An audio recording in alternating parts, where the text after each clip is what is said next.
Muito bem-vindos, sejam todos muito bem-vindos, fico feliz aí com vocês aqui. Para quem não me conhece ainda, eu sou a Regina Monge e hoje eu queria a ideia inicial era estar num bar bebendo com a Elaine aí para comemorar esses 4 anos de amizade, de parceria. E como eu disse lá no texto, realmente eu me apaixonei pela antropologia quando eu conheci essa mulher aí. A partir dela já conheci alguns antropólogos, mas assim, ela é a minha primeira, né? Então é uma paixão aí que a gente traz com muito carinho. A Elaine, a gente toca muitos projetos, ela agrega muito a metodologia. Então eu falei assim, vou comemorar isso virtualmente, compartilhando essa história e vamos tentar responder um pouquinho essa pergunta aí que eu vou explicar também por que ela, da onde ela surge. Então, eu sou fundadora do Neurobranding Lab e eu, em 2014, tenho uma agência de comunicação 360 e a gente estava no melhor momento, né? Ou seja, indo bem, conquistando cliente, né? Tem um cliente de 2014 que está aqui com a gente e eu fui impactada pela neurociência aplicada. E a partir daí, aquilo assim, paixão e perturbação, eu acho que se misturam, né? Porque eu fiquei perturbada com aquilo. E eu não consegui mais voltar ao meu mundo comum. Eu falei, cara, eu preciso me aprofundar disso. E não tinha nada no Brasil, não tinha uma formação no Brasil. E aí eu fui impactada num evento que acontece em São Paulo, ele existe até hoje, mas era a primeira edição. E a partir dali, eu me aproximei de um professor espanhol e ele falou assim, Regina, por que você não vem para fazer uma pós-graduação em neuroestratégia e neuromarketing no Instituto Superior de Gestão em Lisboa? E eu falei, professor, porque eu moro no Brasil, se eu for, a minha agência quebra. Como é que eu deixo isso aqui para ir para Portugal, né? Mas aquilo realmente me perturbou, né? Como eu disse, paixão perturba, eu não resisti. E aí eu acabei, né, indo para lá um período lá mesmo, a gente ficou assim imerso, assim tendo aula das 6 horas da manhã até à meia-noite, comia lá, foi muito intenso isso. E depois a gente teve uma outra parte, como se fosse uma ferramenta do Zoom, isso em 2014, 2015, onde nem, né, a gente não tinha uma ferramenta assim como hoje. E a partir daí, meu objetivo era muito simples. Como é que eu mudo o meu negócio pensando no futuro? Porque a gente já tinha uma visão do que viria, dos problemas do Brasil, já tinha clientes do mercado financeiro, então o cenário não era dos melhores. Embora a realidade de 2014, 2015, midiaticamente ela era promissora, tá? Mas a gente já sabia que o que viria à frente teríamos problema. Só que no meio desse processo de entregar meu projeto, né, ou seja, de começar a desenhar meu projeto para a universidade, eu começo uma pesquisa no Brasil com 50 executivos para entender tomada de decisão em projetos de inovação. E passo de globais a locais, a grande consultoria, trago nesse projeto um pouco da nossa cultura, ou seja, a cultura brasileira, né? O jeitinho bom, o jeitinho ruim, a malandragem, para a gente entender um pouco dessa cultura e, claro, inovação, que estava já, né? Muito se falava. E dessa mistura tudo, gente, eu falei assim, cara, o meu negócio eu não quero mais isso. Isso já ficou, eu preciso ver o que está à frente. E eu não consegui largar, né, da neurociência aplicada, e eu comecei a trabalhar uma metodologia, né, e essa metodologia, ela surge no final de 2015, a gente começa a testá-la em 2016, né, num grande evento que se consolidou, a gente testou ela em cliente, ela roda hoje em cliente, e a metodologia, então, ela foi aprimorando, porque você não constrói um método do dia para a noite, né? Você precisa de anos. Então, estou nesse projeto desde 2014. E 2019 eu decidi lançar o Neurobranding Lab, que ele é o resultado desse projeto. E ele é só uma parte, tá? Ou seja, essa parte que nós colocamos hoje no mercado, que a gente está definindo como uma consultoria de inteligência de marca, que tudo passa pelo método, pela metodologia. A gente já trabalhou com a Elaine em projeto de lançamento, usando a metodologia e trazendo a antropologia para o método em 2016. Então, esse projeto já vem rodando nos bastidores e a gente se sentiu pronto para colocar isso no mercado. E qual é o grande objetivo do Neurobranding Lab e de usar ciências cognitivas, entre elas a neurociência, nisso tudo? Acelerar o processo de construção de marca. Construção de marca nunca foi algo rápido, nunca foi algo barato. E tudo que nós não temos hoje é dinheiro sobrando e tempo sobrando. E a partir do momento que a gente entende do comportamento humano e da mente humana, a gente começa, então, a trabalhar um método para chegar à comunicação de uma forma mais assertiva, mais objetiva e direta. Então, não é, assim, um milagre ou uma fórmula. Na realidade, é parar de desperdiçar. Ou seja, eu paro de desperdiçar recursos para ser mais assertivo. Consequentemente, esse processo me gera economia de tempo e recursos financeiros. Então, o processo da aceleração, ele é basicamente um controle de desperdício de recurso e aceleração do tempo, tá bom? Não é fórmula mágica, não é bola de cristal. É simplesmente a gente parar de ficar tirando para tudo quanto é lado e focar. E isso tem a ver com propósito. E propósito tem a ver com contribuição. O que uma marca devolve à sociedade, tá bom? E não só para construção de marca, mas para rebrand, performance de produto, performance de comunicação, lançamento de produto, palestras, enfim. E aí, o interessante é que em reuniões recentes do final do ano e começo desse ano, comecei a perceber uma dor recorrente nas empresas. E eu estou falando de todos os portes, mas isso surgiu de grandes empresas.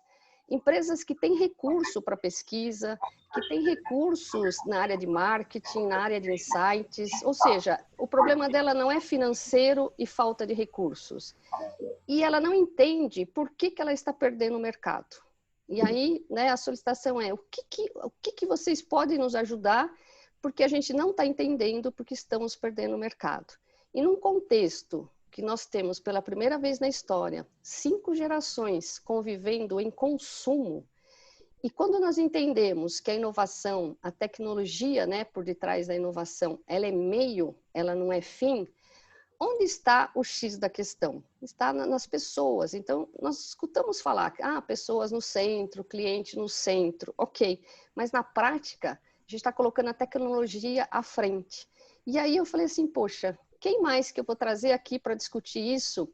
E a gente tentar chegar em algumas respostas. A gente não tem a resposta pronta, porque cada empresa vai ter que olhar para o seu negócio.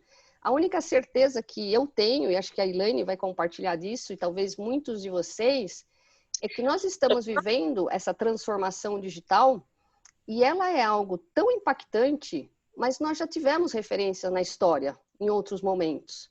E aí a gente bifurca esse pensamento quando parte entende que não, isso é novo, estamos todos perdidos, e aí não tem muito o que fazer mesmo. E existem outras escolas, como estudo, por exemplo, Futuro Competitivo, e que diz, não, nós temos exemplo na história, só que nós temos que olhar para o macro e não para o micro, e isso muda tudo. Então, a única certeza que temos é que o mercado terá novas regras. E muitas empresas que se consolidaram por recursos, por tempo, elas estão muito ameaçadas.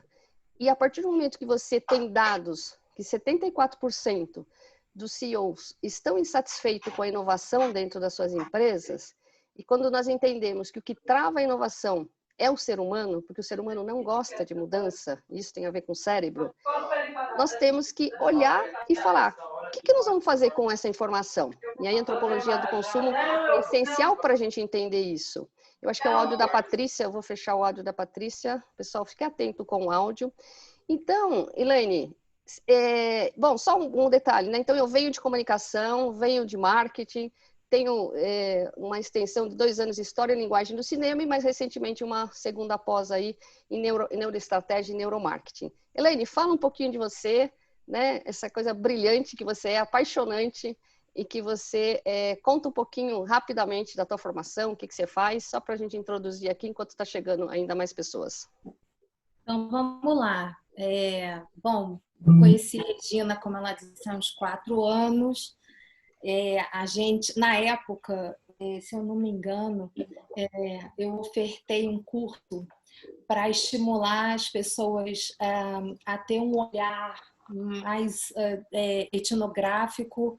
Era como se fosse um encontro The Flash, mas para apresentar um cheiro de possibilidade, para olhar as pessoas com mais humanização, com mais humanidade, com mais contexto, com mais perspectiva, Na antropologia a gente não usa a palavra empatia, é uma palavra que é banalizada, inclusive, mas a gente fala de alteridade, a gente fala de representações sociais, como o outro se enxerga, e aí como ele se vê, como ele enxerga o entorno, como ele acaba praticando, né, as suas formas de consumo, né, acaba se desenvolvendo, enfim, enquanto pessoa, porque o consumo ele é um fenômeno, não necessariamente é um fenômeno social, não necessariamente se estuda a antropologia do consumo para que as pessoas consumam mais.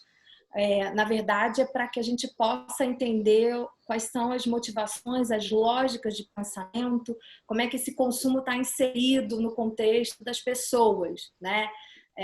Consumo como inclusão social, como distinção social.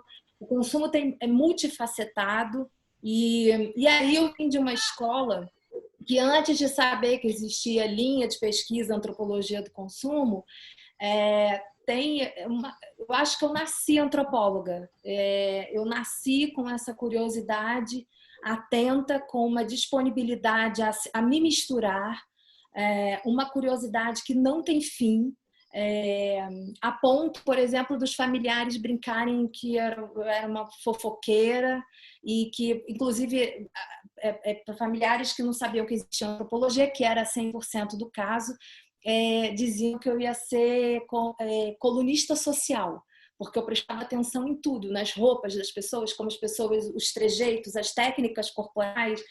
Eu tinha uma atenção e eu conseguia descrever muito. Eu tinha uma memória absurda desde criança, desde muito pequenininha. E ao mesmo tempo de me jogar, de não ter diferença, de não ter... Eu tive a sorte de nascer num subúrbio carioca, em São Gonçalo, onde me foi proporcionado estar numa diversidade. Então diversidade de cor, diversidade de orientação sexual, diversidade. E a minha mãe fazia parte desse grupo também, que era tomado como esquisito, que era um bandista. Então era tudo muito generoso para mim, né? Essa formação do olhar. E o Rio de Janeiro, ele te entrega, desculpa as outras áreas do Brasil, mas o Rio de Janeiro te entrega uma possibilidade de pluralidades e onde você pode acessar diferentes grupos e diferentes pessoas e diferentes misturas e expressões. E isso facilita muito essa construção de olhar. Eu acho que todo mundo pode estudar antropologia, mas nem todo mundo vira antropólogo, nem todo mundo se torna antropólogo. Porque estudar, saber os conceitos, saber as técnicas de pesquisa é uma coisa, mas ter essa vocação, essa paixão que você se mistura com... É quase esquizofrênico, sabe? Se mistura com o seu ser estar no mundo. Acho que talvez isso seja algo diferente em mim, se a gente pode explicar assim, né?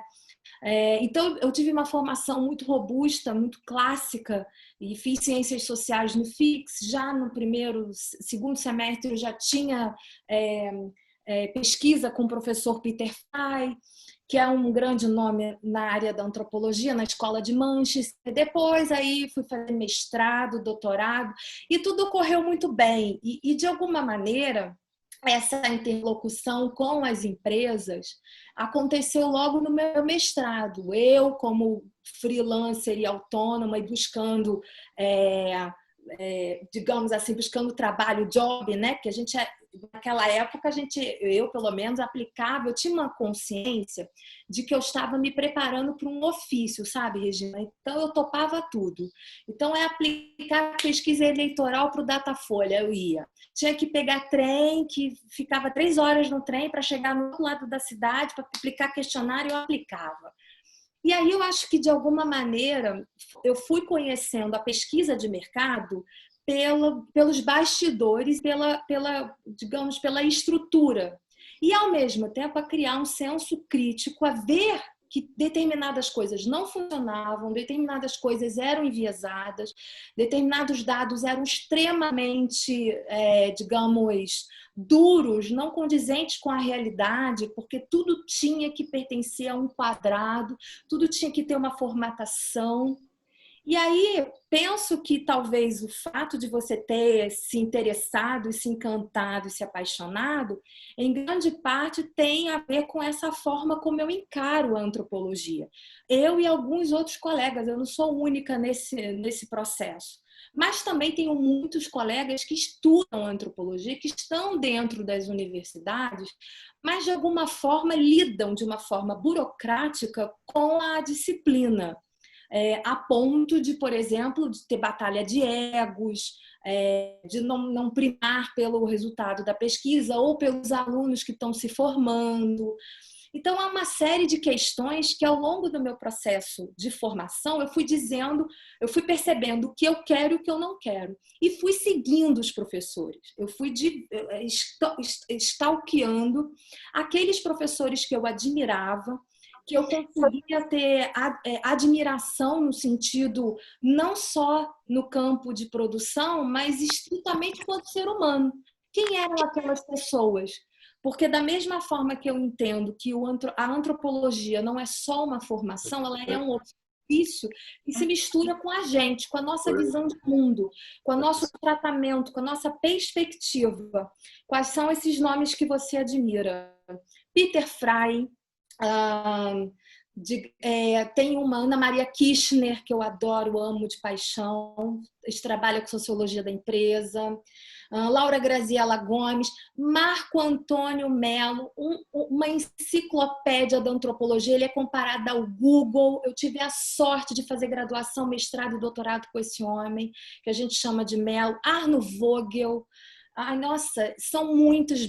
Eu acho que são os professores jurássicos que eu tive a sorte de ter um contato íntimo, de frequentar casa, de frequentar aula, de poder desabafar.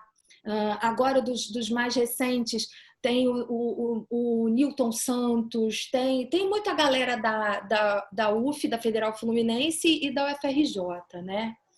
Então, são essas pessoas que têm essa... O Fabiano Gontijo, nossa, meu coração bate. Foi esse cara que me tacou dentro de uma escola de samba e diz: entende como os territórios e as pessoas se dividem.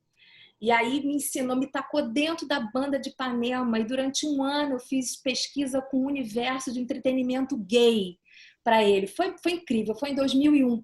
Então, assim, eu trabalhava não necessariamente a troco de dinheiro ou de verba ou de bolsa. Simplesmente eu tinha aquela consciência de que eu estou me formando e eu preciso gramar. E eu topo tudo. E topava. E me jogava, né? Então, acho que esse repertório tem sido construído desde 1998. Porque desde essa época eu não era simplesmente uma aluna que lia o que mandavam ler. Tinha sempre uma vertente de isso serve para quê? A teoria serve para quê? Fazer o trabalho de campo serve para quê? O que me entrega? E ao mesmo tempo me desconstruindo. Porque obviamente que nós temos pré-noções, preconceitos até hoje. O tempo todo eu me pego, tipo, me vigiando. É uma vigilância constante. Porque a gente sabe que preconceito, racismo, machismo está dentro das nossas estruturas de pensamento. Nossa, tem dia então que eu como 12. Então, é um trabalho que não acaba nunca, né? É um trabalho de campo que me exige. Tem uma história de que os namorados e os maridos passam. Maternidade não foi uma questão, simplesmente não quis atrapalhar essa entrega. Então, é algo que não indico, não uso como uma verdade que se aplica a todos, mas se aplicou a mim. E acho que talvez essa seja a diferença e, ao mesmo tempo, Regina, a preocupação de ser didática, a preocupação de entender que a antropologia abre olhar, abre caminho, modifica as pessoas de verdade. E eu não estou falando de algo teórico, longe, academicista. Estou falando que usa a vida, usa para a vida. E aí, por exemplo, eu lembro do Arno Vogel, na época da escrita da minha tese, eu falei assim, eu comparava com alguns colegas de trabalho ou colegas da universidade, e aí uma vez ele virou e falou, para de ficar preocupando, porque, Elaine, há aqueles que estudam antropologia e há aqueles que estudam e aplicam. Você é o segundo grupo. Então, a antropologia ela tem uma aplicabilidade, ela tem uma estratégia, um jeito de fazer. E não estou falando só no campo de pesquisa de mercado, mas sim de entendimento de contexto, de entendimento de gente, de entendimento de diferenças.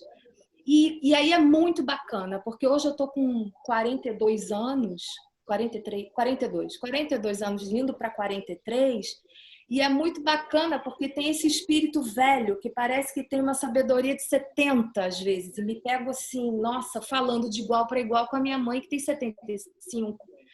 E aí o que é isso? É porque estudou? Não, é porque viveu. Tem uma questão que é essa disponibilidade de não olhar para o ofício como simplesmente uma carreira, mas como um posicionamento de vida.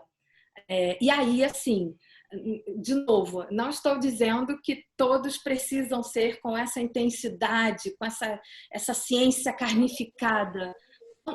Não digo isso, mas eu não consigo escapar desse lugar, né? É mais forte do que eu. E aí acho que é isso. E aí, durante um tempo, não encontrando talvez esse lugar nas universidades, porque precisa de uma certa burocracia e um certo Puta que pariu, que coisa chata. só E aí, enfim, eu comecei a atuar nas empresas, trazendo essa oxigenação e essa renovação de olhar para o consumidor, né? Desse olhar de dentro e de perto que a antropologia prega. Legal, Elaine. Eu estou vendo aqui, né? Boa parte das pessoas estão com as câmeras fechadas, mas eu estou vendo aí umas carinhas que acho que vão se apaixonar aí, né? Que estão assim, a Bianca está com uma cara que logo, logo vai se apaixonar.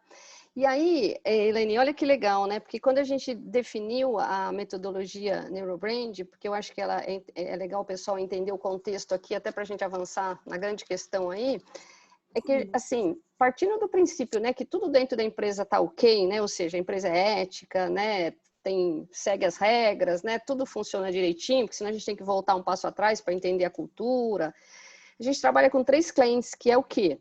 Relevância, mas relevância tem a ver com o propósito da marca, ok? Então, não basta eu fazer uma ação de comunicação, e quando eu falo ação de comunicação, é qualquer comunicação, e as ações de marketing dentro desse contexto da comunicação da marca, né?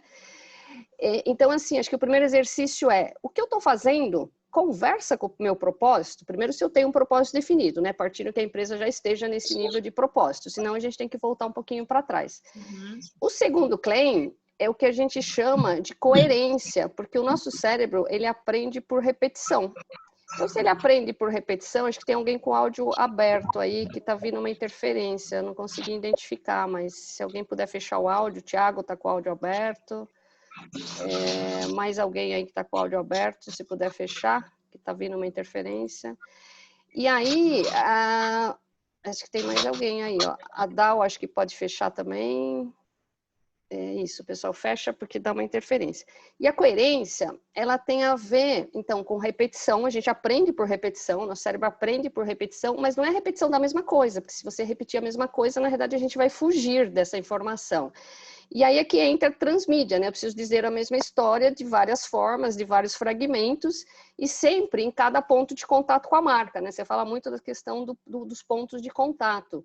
E a coerência, ela também tem a ver com tempo e espaço, porque assim, eu preciso diluir a minha comunicação ao longo de um ano, porque se marcas não competem em mercados, e se ela compete no cérebro da pessoa, ou seja, eu preciso ter a atenção da pessoa, já que, por exemplo, eu sou impactada, só para a gente ter uma ideia, por segundo eu recebo 11 milhões de bits de informação, e eu só consigo captar conscientemente 40, Eu preciso ter atenção disso. Então, eu preciso diluir a minha comunicação ao longo do tempo e do espaço para continuar viva na mente. É como se, assim, se eu nunca mais tivesse falado com a Elaine, ou se a Elaine não tivesse criado esse impacto em mim, ou seja, essa paixão forte, isso a gente pode traduzir para a marca, eu já não lembraria da Elaine e a Elaine não lembraria de mim. Mas a partir do momento que nós temos, então, um encontro, e esse encontro é intenso, vamos pensar na marca nesse contexto, eu quero mais da Elaine, ela quer mais da Regina, e a marca, ela se comporta assim, a relação do consumidor com a marca é isso. E por último, o que a gente chama do claim da conexão. E o que é conexão? Conexão é quando eu exploro, nos meus pontos de contato, nas minhas ações de comunicação, a multissensorialidade, ou seja, eu preciso envolver os 5 sentidos, e mais intenso, e sentidos e estímulos, ok? Então, eu começo a criar essa conexão e a criar esse engajamento. Então, acho que a grande pergunta que a gente vai tentar esboçar hoje, e esboçar, gente, é só uma cócegas, porque essa pergunta é muito profunda e cada empresa está num contexto, né? Uma grande certeza que nós temos hoje é que não dá mais para fazer o modelo copy-cola, ou seja, o que o meu concorrente está fazendo, eu vou lá, copio e colo, porque a transformação digital, ela trouxe com a uberização, cada um vai ter que se reinventar. Então, aquela história de eu olhar para o meu concorrente e falar assim, meu concorrente está aí na boa, eu vou ficar também, porque está tudo certo, é a crise, é o momento, está todo mundo assim. Não, gente, cada um vai ter que encontrar o seu próprio modelo, isso é desafiador para as empresas. Então, Elaine, vamos começar, né? Por que marcas líderes estão perdendo o mercado? Se não é falta de dados, se não é falta de recursos financeiros, porque estamos, né? Eu vou falar estamos porque é a grande maioria das empresas, por que estamos batendo cabeça? Por que estamos perdendo o mercado? O que não estamos entendendo?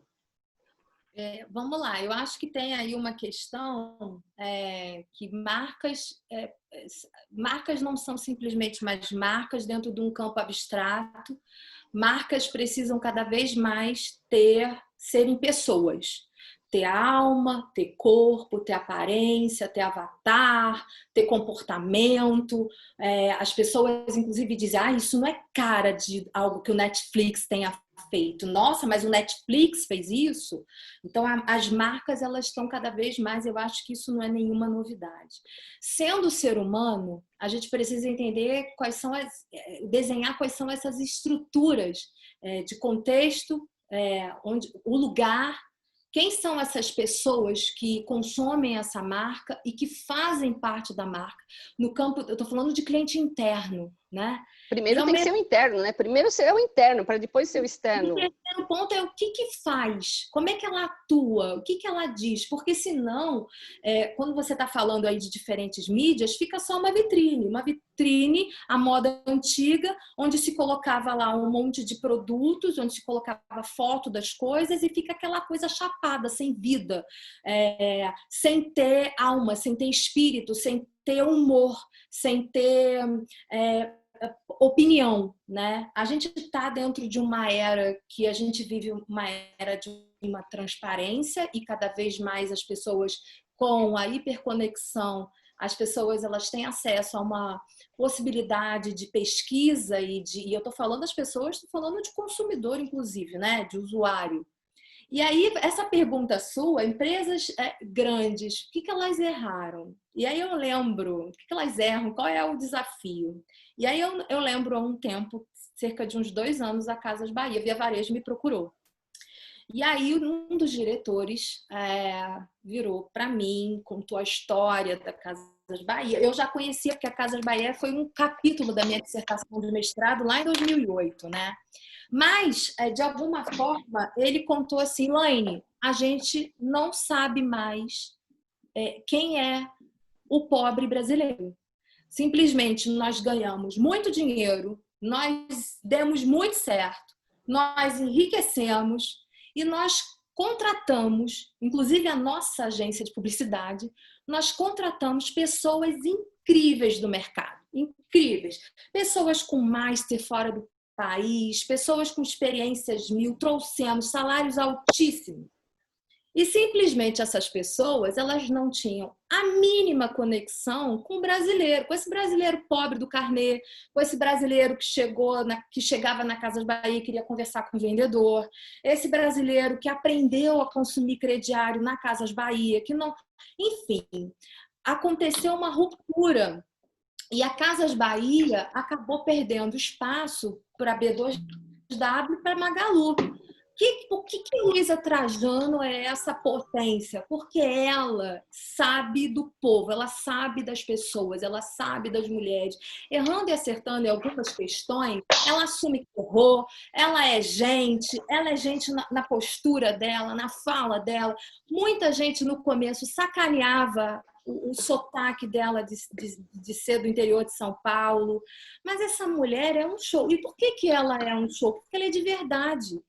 E o tempo inteiro, não estou defendendo Magalu quanto a melhor empresa, mas estou falando de uma marca que se consolidou e que, por exemplo, gasta rios de dinheiro com a única coisa legítima no Faustão aos domingos, que é aquela show dos famosos, dança dos famosos.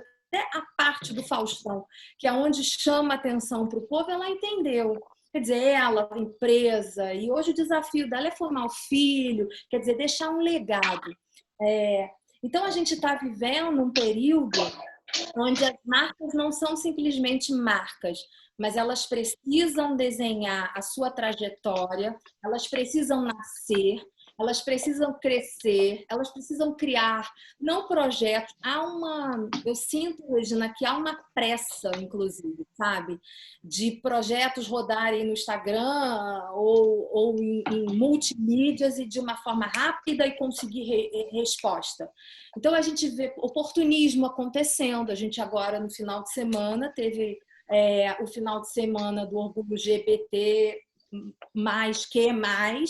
e a gente sabe quais são as empresas que nunca se atentaram para esse tema. E quando se atentam, não tem nem aquele cuidado de dizer assim, agora a gente entende, agora vamos fazer um projeto, porque não contratam transexuais, não contratam muitas pessoas, ou, por exemplo, até mesmo colocam seus clientes internos com um lugar de evidência em palestras e que falem sobre isso. Então, a gente acaba vendo muita coisa forçada e fake, né? Então, aqui está falando assim, acho que teve uma pressa com o empurrão do Covid, certamente.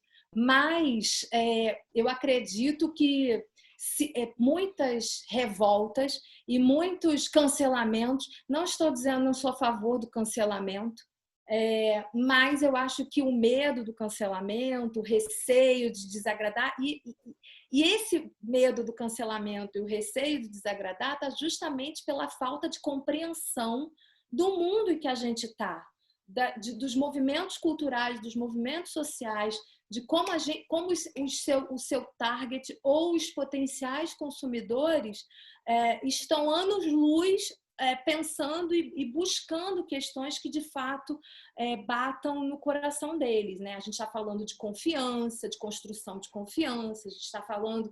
Você comentou que um dos suportes de vocês está ligado à conexão. Quando a gente está falando de conexão, a gente está falando de intimidade. E quando, assim, muitas vezes eu estou fazendo pesquisa em grandes empresas e empresas que se consideram líderes do mercado e que simplesmente as pessoas não conhecem. Fica tudo muito longe dentro do escritório, dentro do ar-condicionado, dentro dos tomadores de decisão, dentro dos helicópteros, que sequer colocam o pé na rua. E não estou dizendo também como uma premissa ou uma obrigação deles colocarem o pé na rua, mas minimamente escute quem coloque. Porque mesmo assim, quando a gente vai para o campo dos grandes institutos de pesquisa, de novo, há uma forma antiga, porque infelizmente nós não temos no Brasil uma formação consistente em pesquisa de mercado, nem em inovação E aí, quando eu estou falando de inovação, estou falando de romper certas metodologias ou certas técnicas que são falsas, porque aí tem o respondente profissional de questionário ou de grupo focal. Então, eu tenho uma visão muito crítica sobre como as coisas estão sendo desenvolvidas, porque os dados não são analisados e interpretados de forma coerente para chegar nessa empresa. A ponto de muitas consultorias, muitos birros de pesquisa dizem o que o cliente quer ouvir. Então, como é que vai ter mudança? Como é que essa empresa que tem recurso de pesquisa, que tem recurso para poder conhecer, rodar pesquisa nacional, se sempre tem um pano quente sendo colocado daqui? E assim, gente, eu não estou falando de uma e duas situações, não. Estou falando de mais de uma dezena. E às vezes eu fico com o coração na mão de chegar com a história triste, de chegar com a má notícia, né? Inclusive de ter que fazer ponderações que eu estou a favor daquela marca, daquela empresa, de ter todo um cuidado de me colocar, porque eu não estou chegando lá com os dados e o resultado que as grandes empresas esperam. Legal, Helena, tem aqui, acho que é o Gabriel, né, colocando essa observação do público, que você colocou bem.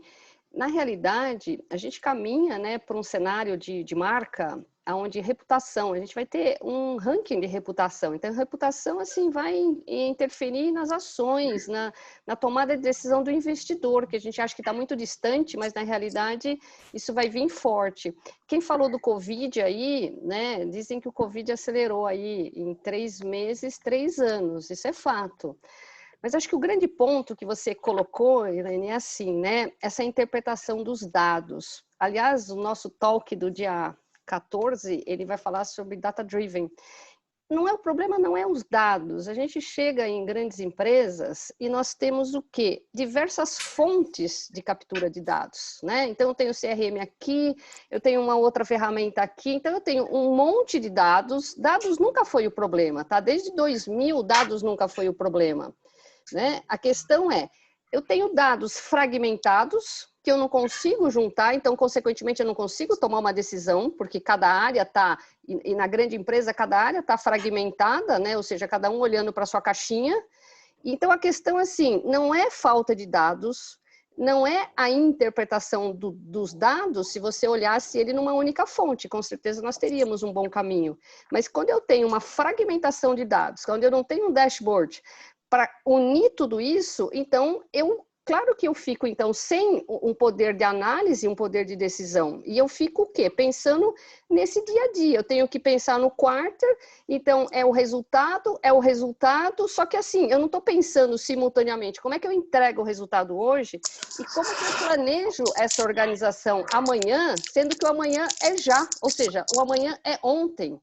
E esse é o ponto, porque, na realidade, nós teremos assim, isso está gravado, mas assim, a gente vai ter uma série de empresas quebrando. A gente vai ter assim, empresas que, num contexto de 10, 15 anos atrás, jamais seriam ameaçadas. E hoje elas serão assim, devoradas por empresas. E esse é o ponto, Helene, ou seja, então, o gigantismo, a burocracia, né? Você sabe muito bem disso, a gente ouve de diretores que 80% do tempo deles estão resolvendo problema, apagando incêndio, eles não estão pensando em estratégia. E tem uma coisa assim, que primeiro de tudo, a pesquisa não pode ser pontual. Aí você me diz assim, não, Elaine, mas eles rodam várias pesquisas com vários institutos. Então, cada instituto tem uma metodologia, tem uma maneira, você não tem controle do campo, você não tem controle da amostragem e, ao mesmo tempo, existe uma burocratização na hora de fazer a pesquisa. O pesquiseiro, a pesquiseira comum, ela quer ganhar, ela ganha por produção, por questionário aplicado, por entrevista feita, sabe? Ela não para, não há nem uma construção de repertório para que ela possa, de alguma forma, trazer dados. Ela confia estritamente no que o consumidor está dizendo. E assim, consumidor mente, consumidor quer falar o que fica bem falar, porque ele quer ser chamado pelo recrutamento de novo. Então, assim, às vezes, e já aconteceu, por exemplo, em alguns projetos de trabalho, que eu fiz uma grande pesquisa mais parruda, e depois que, assim, eu tive que, na mesma pesquisa, eu fiz entrega para o setor comercial, eu fiz a mesma entrega, só que dialogando e trazendo pontos diferentes para o setor comercial. Depois para a área de marketing e para a agência que cuidava. Depois uma outra que era para o tomador de decisão, quem estava na ponta. E depois para o pessoal que trabalhava com novos produtos e serviços de jornada do consumidor. Ou seja, uma pesquisa eu fiz 4 tipos de entrega, porque cada um eu tinha que trazer conteúdo que fizesse sentido para ele. O que eu vejo é que a quantidade de pesquisas que se rodam com base de dados, base de consumidores, com base, inclusive, as pesquisas que fazem no campo digital, né, na etnografia digital, tem uns que chamam de etnografia. O problema às vezes não está nem só na coleta. Às vezes a coleta é até bastante coerente e boa. O problema é a falta de repertório de quem vai analisar. E aí ainda existe um outro processo que é assim: empresas multinacionais e grandes contratam reports, que são reports realizados por grandes empresas, trabalhos de prateleira, pesquisas de prateleira, e desenvolvem as suas próprias pesquisas. Então tem o setor de comunicação desenvolve sua pesquisa, o pessoal de marketing desenvolve sua pesquisa, o pessoal de RH desenvolve sua pesquisa, cada um desenvolve uma pesquisa, eles não se conversam, não se trocam. E uma das coisas que eu tenho feito é do tipo, como fazer com que as empresas e os funcionários se apropriem dos conceitos, se apropriem da teoria, do que é sobre o processo, o trabalho, o serviço, o produto e o consumidor. Né? Quando você estava falando de reputação e sobre marcas e reputação, a gente está falando de duas questões: honra e vergonha. Né? Então, assim, o que honra essa marca? O que traz prestígio para essa marca? E, ao mesmo tempo, o que envergonharia essa marca? Está muito longe, muitas vezes, do dia a dia do cliente interno, das decisões que são tomadas. Só respondendo uma questão da Roberta, que acabou de me perguntar como é que eu estou fazendo o campo.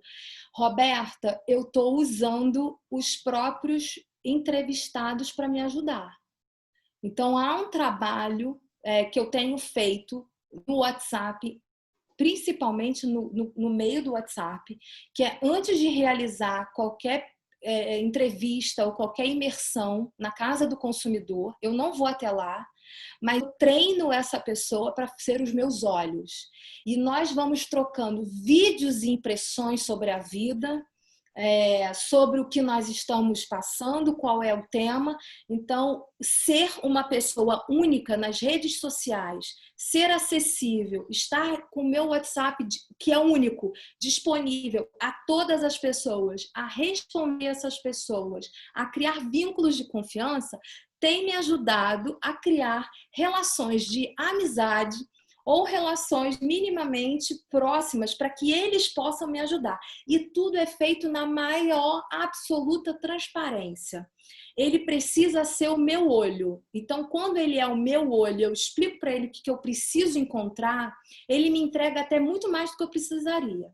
Então, ele abre geladeira, ele abre armário, ele me explica como é que faz supermercado.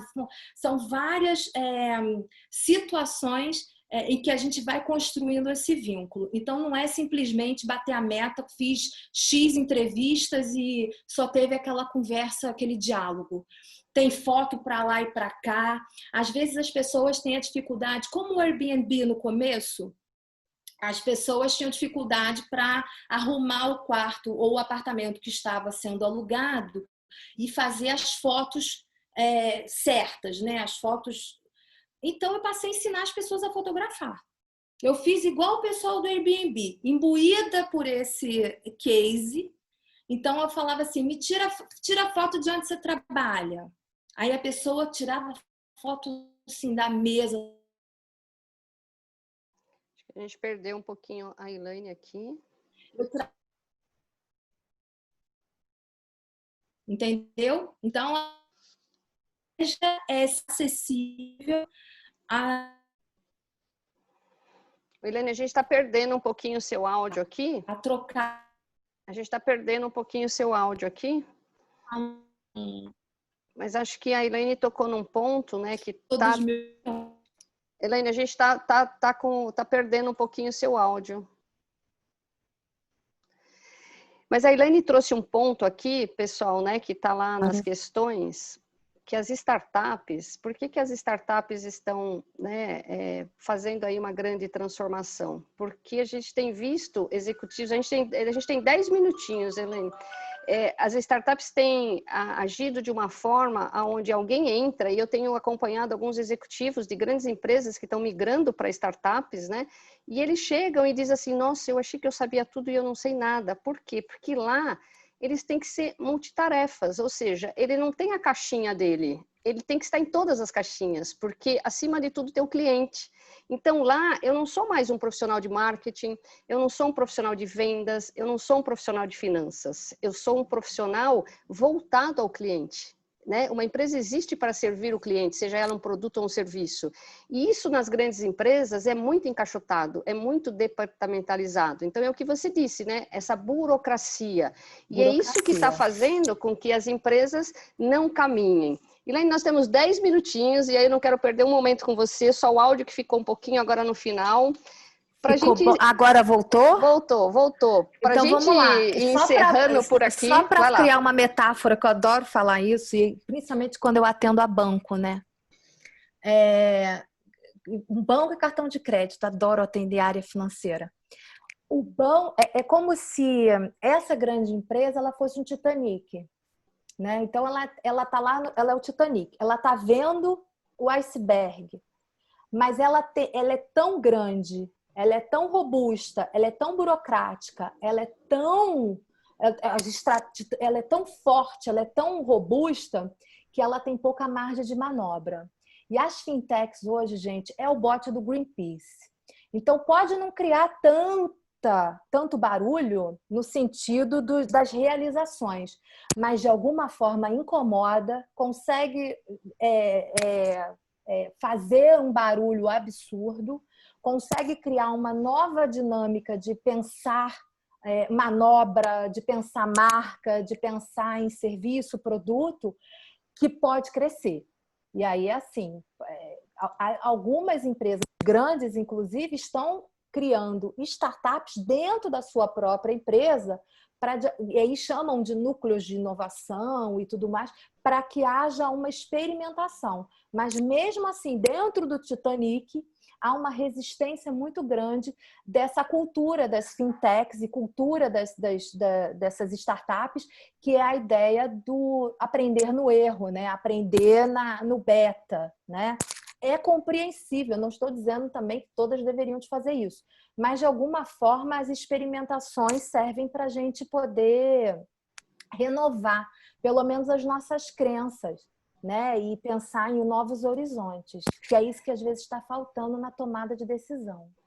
Elaine, você diz assim, né? Pode não incomodar inicialmente, né? Mas eu acredito e eu acredito também que assim, as empresas elas ainda estão olhando pelo poder econômico. Então eu vou aqui, eu compro, eu vou acelerar, eu vou criar um ambiente makers, um hackathon, e na realidade assim, está copiando modelos de novo, né? Ou seja, copia modelos, mas vai chegar um momento que é como você diz, o iceberg vai estar tão perto e aí não tem o que fazer. Não vai ter margem de manobra. E por incrível que pareça, isso é tão evidente e vai ter tantos choques, ou seja, existem tantos icebergs na frente de tantas empresas. Então, eu queria também fechar isso com algo muito positivo, que eu sempre falo em aula.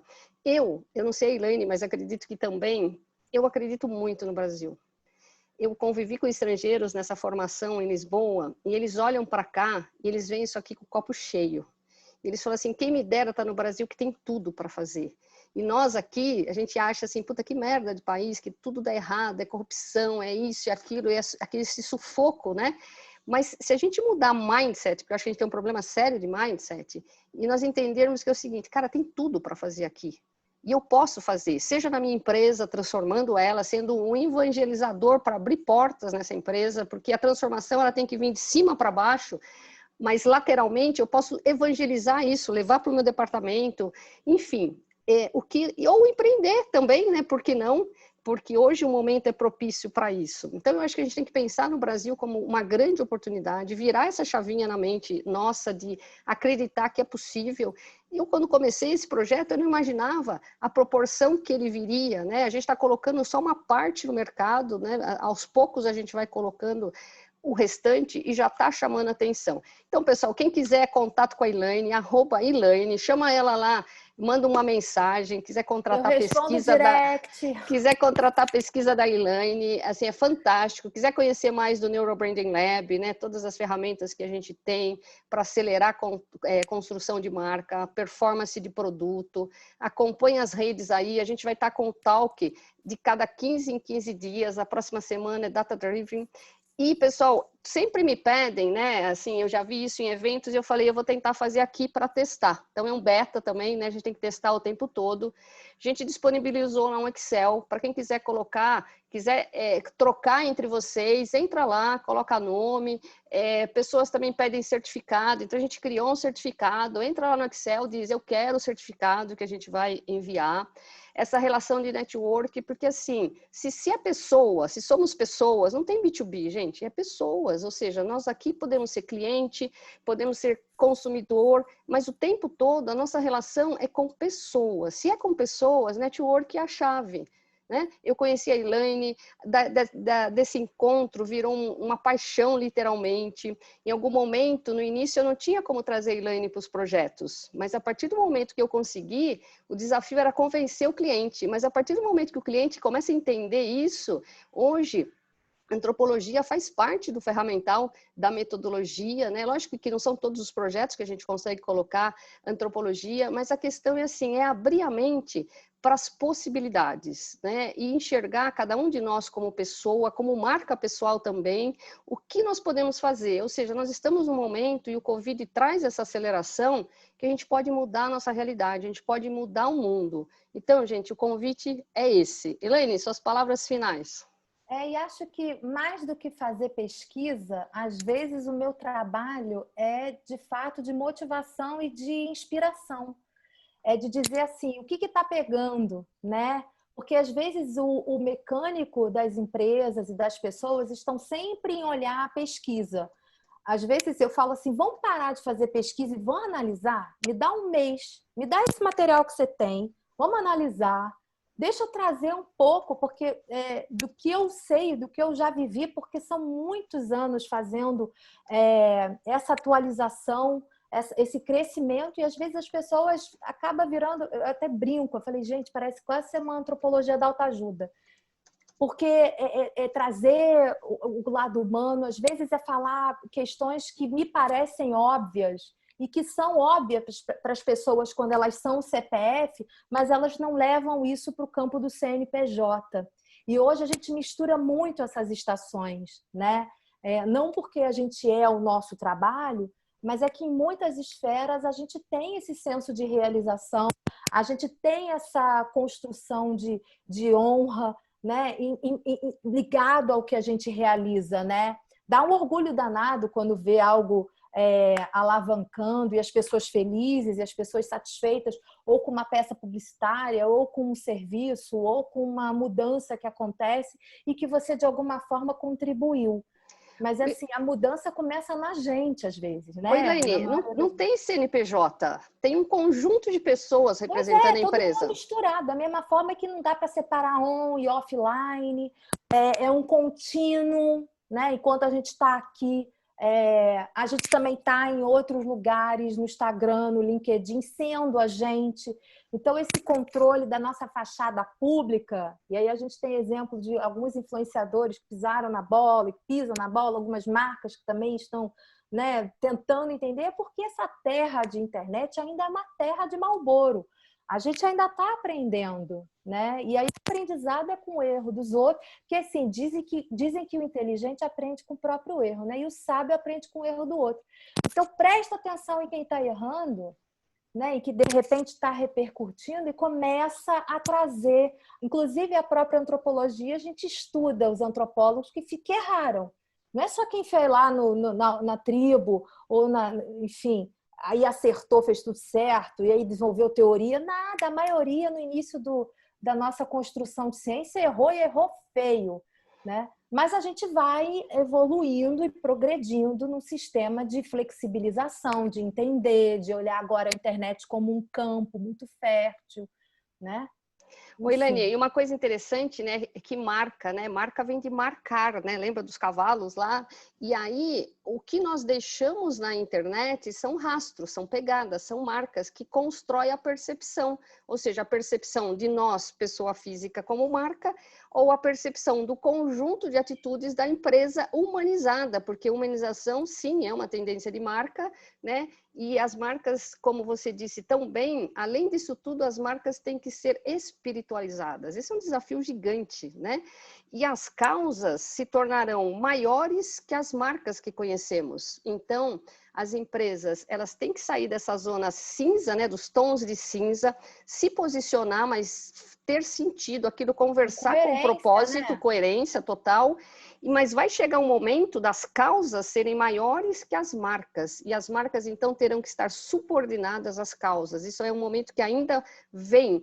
Então, o momento hoje é de olhar para dentro das empresas, para olhar para nós como carreira na individualidade e aproveitar esse momento de ruptura. E que legal que a gente está vivendo esse momento, porque talvez daqui a 10, 15 anos, a geração que virá, ela já vai entrar nesse contexto. Agora a gente está aqui, ó, no tufão.